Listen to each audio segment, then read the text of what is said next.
မင်္ဂလာပါကိုဆရာတို့ဒီတစ်ခါတော့ official ပါကျွန်တော်တို့ဒါ Manchester United နီးပြ Michael Carrick ကဒါ Premier League ရဲ့ January တလတာအကောင်းဆုံးနီးပြဆုကိုရရှိသွားခဲ့ပြီဖြစ်ကြောင်းဒါ Premier League ကတရားဝင်ထုတ်ပြန်ကြေညာခဲ့ပါတယ်ဆိုတော့ Michael Carrick ကကျွန်တော်တို့ဒါ January လအတွင်းမှာ Manchester United ရဲ့ interim manager ဖြစ်စတင်တာဝန်ယူခဲ့ပြီးတော့ January လအတွင်းမှာသူကင်တွယ်ခဲ့တဲ့နှစ်ပွဲလုံးမှာ 100% win rate နဲ့အတူကျွန်တော်တို့ဒီဆုအတွက်စကားတင်စင်းမှာပါဝင်ခဲ့ပြီးတော့ဒီဆုကိုရရှိသွားခဲ့တာဖြစ်ပါတယ်ဆိုတော့ January လအတွင်းမှာသူကင်တွယ်ခဲ့တဲ့နှစ်ပွဲဟာကျွန်တော်အိမ်ဝင်းမှာ Manchester City ကို 2-0 နဲ့နိုင်ခဲ့တဲ့ Manchester Derby နောက်ပြီးတော့ကျွန်တော်တို့ဒါ Arsenal အသင်းကို Emirates မှာတွားရောက်ရှင်ပြိုင်ခဲ့တဲ့ပွဲစဉ်မှာလည်း Manchester United ကဒါ 3-2 နဲ့နိုင်ခဲ့တဲ့ပွဲစဉ်ပေါ့နော်ဆိုတော့ဒီနှစ်ပွဲနဲ့ Michael Carrick က 100% win rate နဲ့အတူဒီဆုကိုရရှိသွားခဲ့တာဖြစ်ပါတယ်ဆိုတော့တကယ်ကိုထိုက်တန်ခဲ့တဲ့ဆုပါဒါ Michael Carrick အတွက်တော့ဒါလာခြင်းကောင်းတယ်လို့ပြော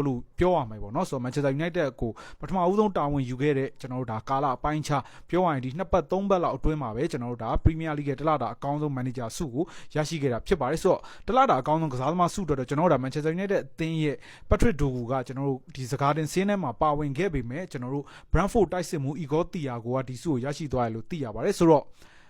Patrick Dorgu လေးတော့မျှော်လင့်ခဲ့ပေမဲ့မဖြစ်ခဲ့ဘူးပဲဗျာနော်ဆို Carrick အတွက်တော့တကယ်ကို congratulation ပါဆိုတော့ဒီသတင်းက official ပါကျွန်တော်ဒါကိုလာပြီး sharing လုပ်ပေးခြင်းဖြစ်ပါတယ် okay ပါဆိုတော့အားလုံးပဲ see you ပါ